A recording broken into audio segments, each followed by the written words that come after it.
Bismillahirrahmanirrahim. The story of Yusuf alayhi salam. Introduction first. The Quran was sent down to mankind by Allah to serve as a guide. It contains the very truest accounts, bringing glad tidings to man, warning him and instilling fear in him.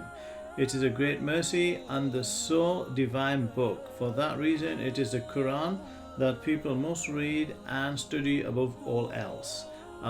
As well as containing the commandments of Allah, the Quran also gives people the most accurate information on a number of subjects.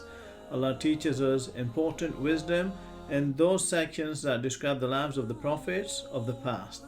The life stories of every prophet furnishes us both with lessons in faith and with examples of how we should behave in the time and society in which we live. Studying these life stories in detail, trying to grasp the wisdom they contain and praying to Allah that we might do so is the duty of every Muslim. We shall be examining the life and struggles of one of these prophets of the past, Yusuf alayhi salam, and considering the knowledge that Allah imparts to us concerning him. Prophet Yusuf alayhi salam, known in the Bible as Joseph, is one of the prophets about whose life the Quran has most to say. Almost all of Surah Yusuf, one of the longest in the Quran, is devoted to his life and that of his family. Early on in this surah, Allah reveals that in his life story contains important indications, proofs and wisdom. In Yusuf and his brothers, there are signs for every one of those who want to ask. Since Allah devotes a lot of space to the details of the life of Prophet Yusuf alayhi salam, we may be sure that believers have a great deal to learn from it. In fact, the final verse of the surah stresses that the life stories of the prophets contain important lessons for those who possess wisdom and reason and are capable of grasping the essential meanings inherent in creation. There is instruction in their stories for people of intelligence. This is not a narration which has been invented, but confirmation of all that came before, a clarification of everything and a guidance and a mercy for people who believe. One of the great examples of wisdom in the life stories of the prophets is the way the verses do not merely describe the events in the past, but also provide lessons for people of future generations while pointing to the events that have yet to take place. In this sense, the life of Yusuf alayhi salam has several meanings. When we look at his life, we see that Muslims have faced similar difficulties in all ages, that they have been subjected to unfounded allegations by people who do not share their religion, and that they have experienced a great many situations in which they have needed to exhibit patience and resignation before the will of Allah. We are told that at an early age, Prophet Yusuf alayhi salam was thrown down a well by his brothers and left to die, that he was later sold into slavery and spent long years in prison as a result of false accusations, and that he was tested with a number of difficulties. So when believers look at his life, they find a great many similarities with their own lives. It is the immutable design of Allah that believers over the ages have faced similar situations. Allah makes this clear in a number of verses in the Quran. That was the pattern with those we sent before you as our messengers. You will not find any changing of our pattern. That is Allah's pattern which has passed away before. You will not find any changing in the pattern of Allah. In addition to this, all the traps that had been set for him, the way he was thrown into a well, slandered, unjustly imprisoned and left there for years, Allah eventually made Yusuf alayhi salam head of the treasury. He gave him power, rank and wealth. The unalterable pattern of Allah applies here, just as it does in every other field. Allah promises in several verses that the faithful will be delivered after all their tribulations. Allah has promised those of you who believe and do right actions, that He will make them successors in the land as He has made those before them successors, and will firmly establish for them their religion with which He is pleased, and give them in place of their fear security. They worship me, not associating anything with me. Any who disbelieve after that, such people are deviators.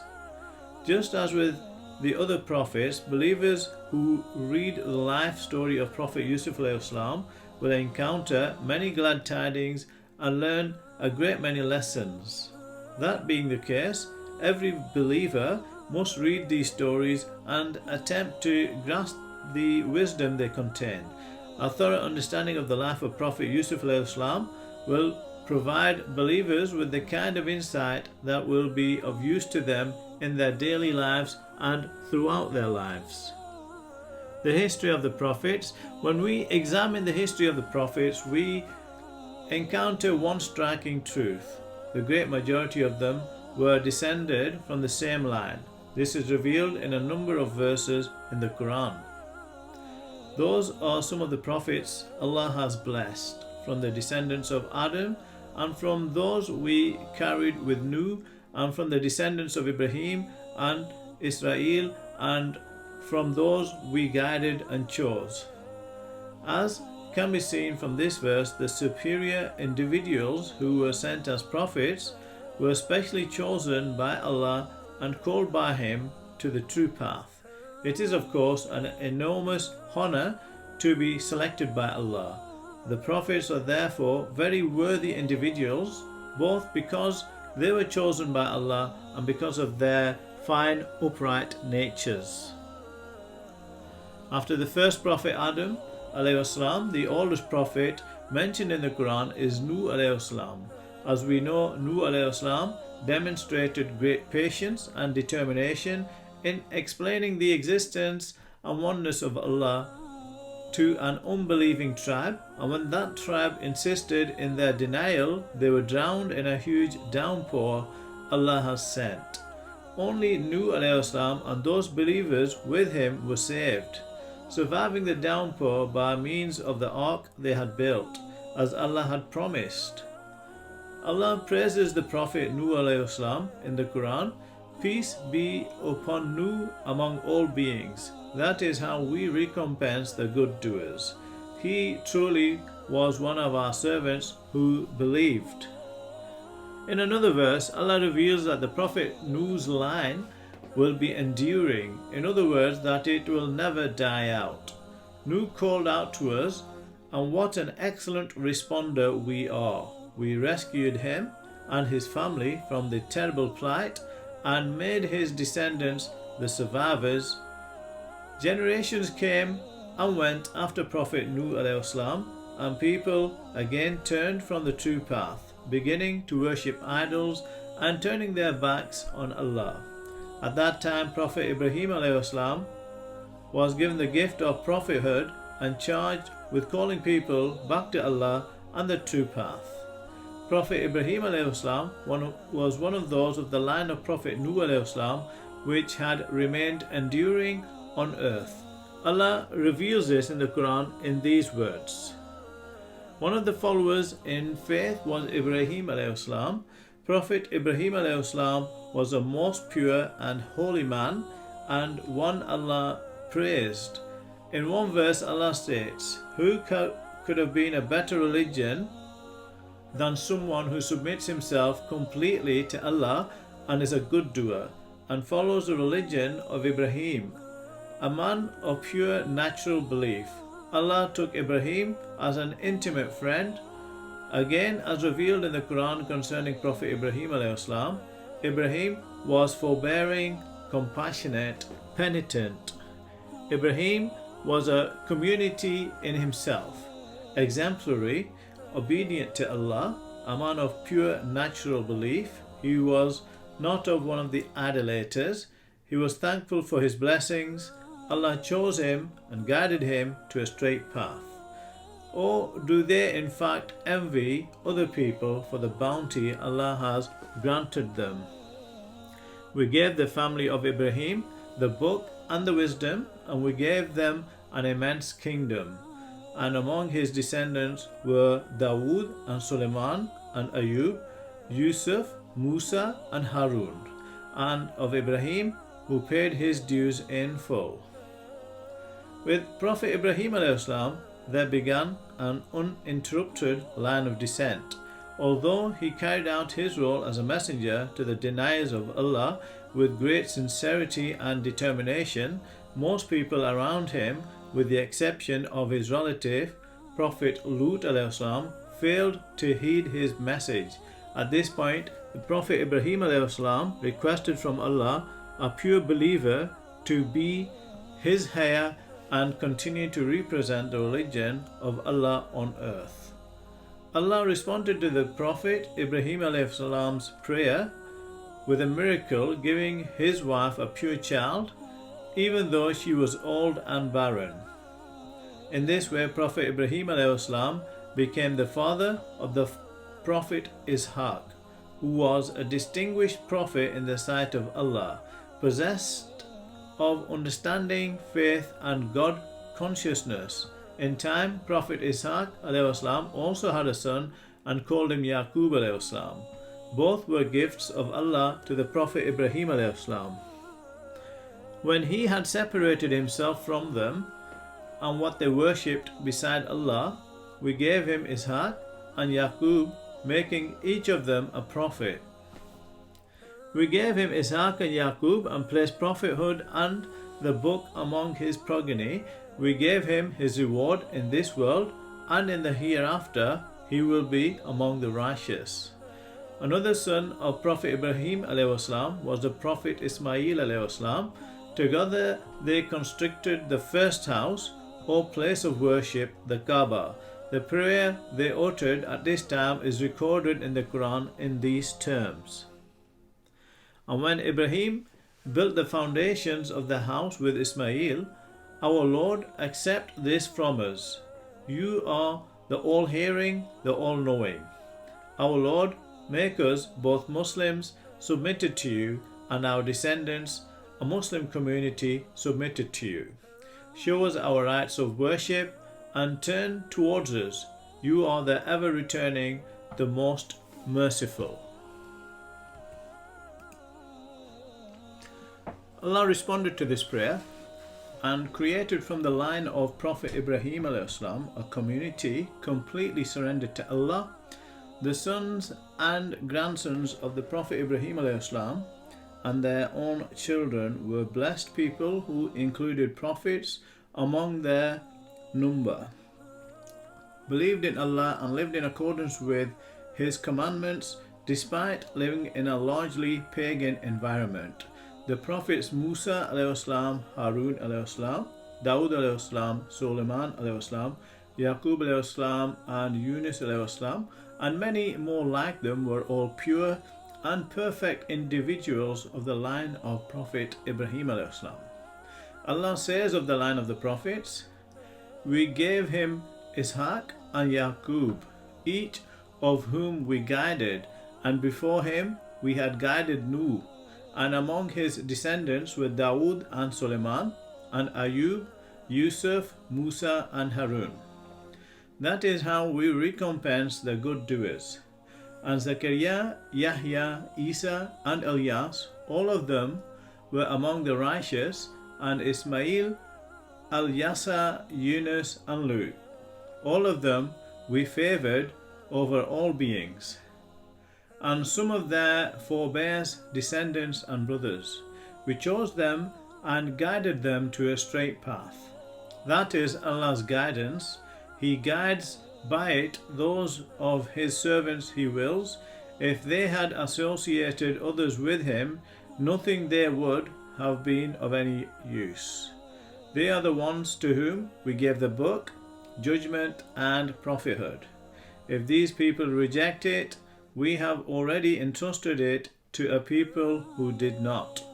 They are the ones Allah has guided.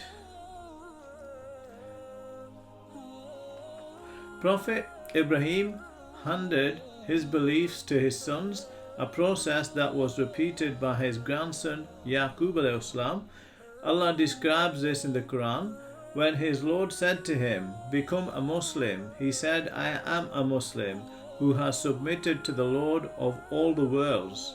Ibrahim directed his sons to this, as did Yaqub. "My sons, Allah has chosen this religion for you, so do not die except as Muslims." Or were you present when death came to Yaqub and he said to his sons, "What will you worship when I have gone?" They said, "We will worship your God, the God of your forefathers, Ibrahim, Ismail and Ishaq, one God. We are Muslims, submitted to him."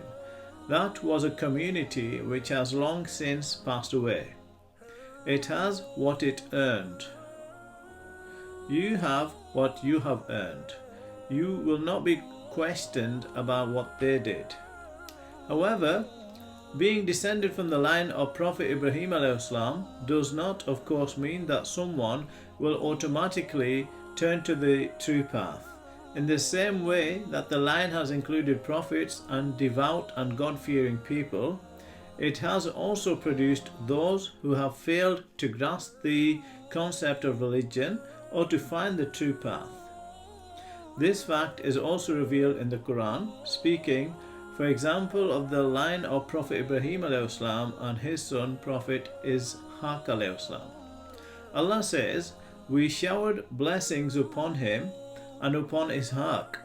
Among their descendants are good doers and also people who clearly wrong themselves." Of course, the prophets were chosen, superior people, but as we shall see in the chapters that follow, among their grandchildren, brothers, sons, fathers, and even their wives, there emerged people who behaved contrary to the will of Allah, went beyond the bounds he set and opposed his religion. Allah reveals this in another verse. "We sent Nuh and Ibrahim and placed prophethood and the book among their descendants. Some of them are guided, but many of them are deviators." Among those who behaved in this way, despite being from the line of the prophets, were some of the sons of Prophet Yaqub ﷺ. Allah speaks of Prophet Yaqub ﷺ many times in the Quran, describing him as sincere, a strong man of inner sight, chosen and favored. Allah speaks of Prophet Yaqub ﷺ superior qualities in these verses. "And remember our servant Ibrahim, Ishaq and Yaqub, men of true strength and inner sight. We purified their sincerity through sincere remembrance of the abode. In our eyes, they are among the best of chosen men. And in addition to that, we gave him Ishaq and Yaqub and made both of them righteous. We made them leaders, guiding by our command, and revealed to them how to do actions and perform prayer and pay the welfare tax, and they worshipped us."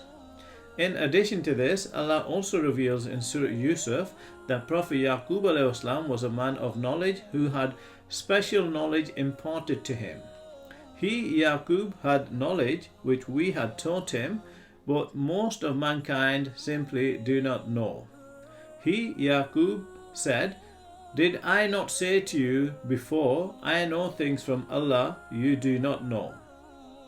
One of the sons of Prophet Yaqub ﷺ was the Prophet Yusuf ﷺ, who best understood the faith and moral virtues that Yaqub ﷺ encouraged in his children. We can see this from his words as Allah relates to us in the Quran. "I hold fast to the creed of my forebears Ibrahim and Ishaq and Yaqub. We do not associate anything with Allah, and that is how Allah has favored us and all mankind, but most do not give thanks. However, not all of Yusuf's brothers were like him, apart from his younger brother, who closely resembled him. His other brothers failed to grasp the concept of faith, were prisoners of their own selfish desires, and went beyond the bounds Allah set. Hence, it was these brothers who had laid a cruel trap for Prophet Yusuf ﷺ. The following chapters of the book will describe this trap that was set for Prophet Yusuf al-Islam, what happened afterwards, and this exemplary behavior in the face of all these events. Prophet Yusuf al-Islam's childhood. Prophet Yusuf al-Islam had a dream when he was still a child and asked his father what it meant. His father, the Prophet Yaqub al-Islam, interpreted the dream and gave him glad tidings. He also warned Yusuf al-Islam against telling his brothers about it. This event is described in the Quran. When Yusuf told his father, "Father, I saw 11 bright stars and the sun and moon as well. I saw them all prostrate in front of me." He said, "My son, don't tell your brothers your dream, lest they devise some scheme to injure you. Satan is a clear-cut enemy to man. Accordingly, your Lord will pick you out and teach you the true meaning of events and perfectly fulfill his blessings on you as well as on the family of Yaqub, as he fulfilled it perfectly before upon your forebears, Ibrahim and Ishaq. Most certainly, your Lord is knowing, wise." The reason why his father warned Yusuf al-Islam not to tell his brothers about the dream lay in their behavior, which failed to inspire any confidence. As a man of wisdom and perception, Prophet Yaqub al-Islam was aware that his sons possessed the kind of character that gave rise to strife and jealousy. Knowing them as well as he did, he guessed that they might lay a trap for Yusuf al-Islam. For that reason, Prophet Yaqub al-Islam warned Yusuf al-Islam of the enmity of Satan and recommended that he be on his guard. The lesson to be drawn from this is that Muslims need to be careful around people who sow discord and mischief and people who are lax in matters of religion, and not tell such people about pleasing developments or good future prospects for the Muslims. That is because truly devout Muslim people receive blessings, grow stronger, or generally come into the favourable position, whereas sowers of mischief are greatly distressed by it. Since such people have no wish to see anything benefiting the religion and its believers, they try to prevent such things happening and even collaborate with the enemies of the believers in order to bring this about. Allah describes the behavior of mischief makers. If good happens to you, it galls them. If a mishap occurs to you, they say, "We made our preparations in advance," and they turn away rejoicing. That is why such people should not be told of pleasing and auspicious developments regarding Muslims before they actually happen, and that is why people of that type should be treated with great caution. Prophet Yaqub's warning to his son Yusuf al-Islam is one clear example of this. The trap set for Prophet Yusuf al-Islam by his brothers. Prophet Yaqub al-Islam was right to warn his son. The other brothers were jealous of him and his youngest brother. This envy burned so fiercely within them that it led them to lay a trap for Yusuf al-Islam. This is yet another indication that the behavior of Yusuf al-Islam's brothers was far removed from the moral values of Islam, and that they were failing to display the character of true believers. The trap they set and what they did to Prophet Yusuf al-Islam are related in the Quran. When they declared, "Why Yusuf and his brother are dearer to our father than we are, although we constitute a powerful group. Our father is clearly making a mistake. Kill Yusuf or expel him to some land so that your father will look at you alone, and then you can be people who do right." As appears quite clearly from these verses, envy was the principal motivation behind the trap that Yusuf's brothers laid for him. It was the thought that their father loved Yusuf al-Islam and his brother more which led them to this jealousy. They wanted a love directed only towards themselves and thought because of their numbers and the way that they encouraged one another that they had a greater right to that love. This is clearly a most twisted way of thinking.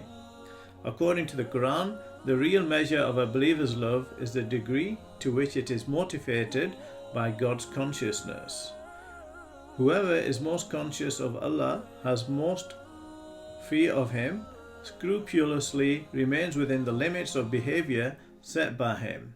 Hence, the people they love the most are those who exhibit the most upright moral values, that is, the believer's concept of love. It is evident that the Prophet Yaqub adopted that same criterion when giving love to his sons. It is perfectly natural that since Prophet Yusuf was more God-fearing and possessed higher moral values than his other sons, he should have loved him most. However, since Prophet Yusuf's brothers did not share that perspective, they were unable to understand the love that their father felt for Yusuf and their youngest brother. This is an important indicator of how far their characters had deviated from their religion. Another aspect of their behavior that is worthy of note is the disrespectful way they treated their father. Despite their father being a chosen prophet and a man of superior intelligence and understanding, they claimed that their father was clearly making a mistake because of his love for Yusuf and his brother. This impudence towards the prophet shows just how weak their faith was. Furthermore, the way they attempted to kill Prophet Yusuf is proof again of the weakness of their faith and their mischief-making natures. It is quite evident that nobody who fears Allah, who believes he will have to account for his actions in the hereafter, and who knows that Allah sees and hears him at every moment, could ever favour taking such a course of action, and would never even consider it for a moment. Yet, in order to make their father love them or to satisfy their feelings of jealousy, these men believed the answer was to kill Prophet Yusuf or abandon him somewhere on the road. Killing is in any case a sin, and abandoning a young child by the roadside is a wicked action. People who could even consider doing such a thing clearly have no conscience or sense of compassion. Prophet Yusuf's brothers were therefore cruel and ruthless. Their thought processes were also totally defective. They hoped that after committing such a sin and doing such a wicked thing to Yusuf they could still remain one of those who did right. Of course, if someone truly wishes Allah to forgive him after he has transgressed, he may still hope to amend his ways and be one of the God-fearing. However, these men hoped to remain one of the God-fearing even in the full knowledge that their actions were wrong. This is another piece of evidence that they lacked the power of reason and the character of the true believer. It can be seen in the continuation of the verse that in the moments of extreme peril, Allah assisted Prophet Yusuf inspiring his brothers to throw him down a well instead of murdering him. One of them said, "Do not take Yusuf's life, but throw him to the bottom of the well so that some travellers may discover him, if this is something that you have to do." As we have seen, no matter what plans they came up with regarding the Prophet Yusuf and no matter what traps they laid for him, the Prophet was always subject to the fate that Allah had set out for him. Nobody can ever thwart the destiny that he has been apportioned. Allah had shaped the destiny of Prophet Yusuf before he was even born, and the Prophet experienced that destiny in exactly the way that Allah had set it out. We must be aware that at this point it was not the brother who enabled Yusuf to survive by suggesting they throw him down a well, but that it was Allah who prevented his death. Had Allah so wished, he might never have given that brother the idea of throwing Yusuf down the well. However, it was written as Prophet Yusuf's destiny that they should have planned to murder him but then dropped him down the well instead. That was why this brother thought of the idea. The common notion of someone cheating their fate is out of the question. Prophet Yusuf, his fate had been determined down to the finest detail. The fact they did not kill him did not result from the fact their plan had gone wrong, but rather that Allah had planned otherwise right from the start. In fact, Allah had revealed that plan to him in his dream when he was a child. The life of Prophet Yusuf then unfolded in such a manner as to confirm the veracity of that dream. Allah may sometimes give certain of his servants indications regarding the future. He revealed to the Prophet Muhammad in a dream that he would capture Mecca and go on a pilgrimage there with the faithful in complete safety. Allah has confirmed his messenger's vision with truth. You will enter the Kaaba in safety. Allah willing, shaving your heads and cutting your hair without any fear. He knew what you did not know and ordained in place of this an imminent victory. The key to understanding Allah's ability to reveal the hitherto unknown with events transpiring in exactly the way He revealed them is to appreciate that everything that is unknown to us has already taken place in the timeless presence of Allah and is already over and done with. The unknown applies to human beings. It is Allah who, unconfined by time and space, who creates and knows everything. He has created all of time and all of history as a single instant. We must not forget this truth as we move on to consider the next part of Prophet Yusuf's life story. Everything that happens does so in line with the will of Allah. And for believers, there is good in everything that takes place, following every difficult tribulation requiring patience.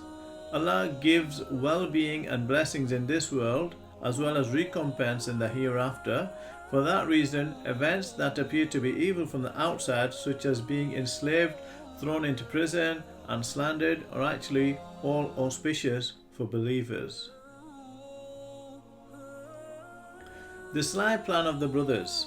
In the Quran, Allah reveals that Prophet Yusuf's brothers concocted a cunning plan against him, one which they set in motion. In order to make their plan a reality, they first asked their father, Prophet Yaqub to send Yusuf along with them, and then set about convincing him, even though they were aware that he distrusted them. They said, Our father, what is wrong with you, that you refuse to trust us with Yusuf, when in truth we only wish him well? Why don't you send him out with us tomorrow so he can enjoy himself and play about? All of us will make sure that he is safe. As can be seen from the way the verse is expressed, their father was reluctant to send Prophet Yusuf along with them, and even allowed them to sense his lack of trust in them, putting them straightway on the defensive. They maintained that they wanted only what was good for Yusuf. The fact that they were able to tell such a lie so easily while preparing to kill him or abandon him down a well is evidence that mischief and making people have no difficulty in lying. In fact, they continued lying, saying that they wanted Yusuf as to accompany them for his own enjoyment. They also promised to protect and keep an eye on him. Another matter worthy of close attention here is the way that mischief makers always try to portray themselves as well-intentioned. The way they claimed they wanted what was best for Yusuf giving the impression they were thinking solely of his own good, was part of their cunning natures. However, Prophet Yaqub was a perceptive and wise individual, and he could clearly see the untrustworthy nature of their characters. He said, "It gives me to let him go with you. I fear a wolf might come and eat him while you are heedless, not attending him." They said, "If a wolf does come and eat him up, when together we make up a powerful group, in that case we would truly be in a loss." It was because Prophet Yaqub alayhi salam did not trust his sons and guessed that they would wrong Yusuf alayhi salam that he expressed these misgivings. He guessed they would do harm to Yusuf alayhi salam and then come back to him after having prepared some form of an excuse. They fiercely opposed this idea and tried to convince him that nothing of the sort would happen. This is another technique that people with mischief-making characters frequently resort to. In fact, their insincerity emerges in the next part of the story from the words they spoke. That night they came back to their father in tears, saying, "Father, we went out to run a race and left Yusuf together with our things, and then a wolf appeared and ate him up. But you are never going to believe us now, not even though we really tell the truth." As can be seen, the course of events was just as Prophet Yaqub alayhi salam had expected. The behavior of Yusuf's brothers confirmed the correctness of the doubts their father felt regarding them. The fact that they came weeping was a clear sign of the corruptness of their behavior. The fact is that such a weak attitude is one that no believer could ever accept, since believers know that there is good and auspiciousness in everything. They never fall into the weakness of lamenting or complaining, no matter what befalls them.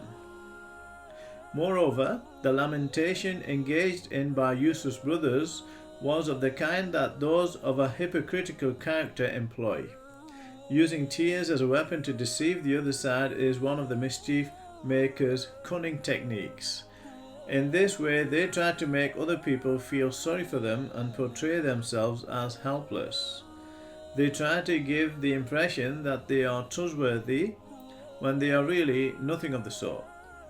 This is an unchanging feature of the character of the mischief maker down the ages. The fact is that Yusuf's brothers felt not the slightest twinge of conscience as they flung their brother, a small child, into the depths of the well.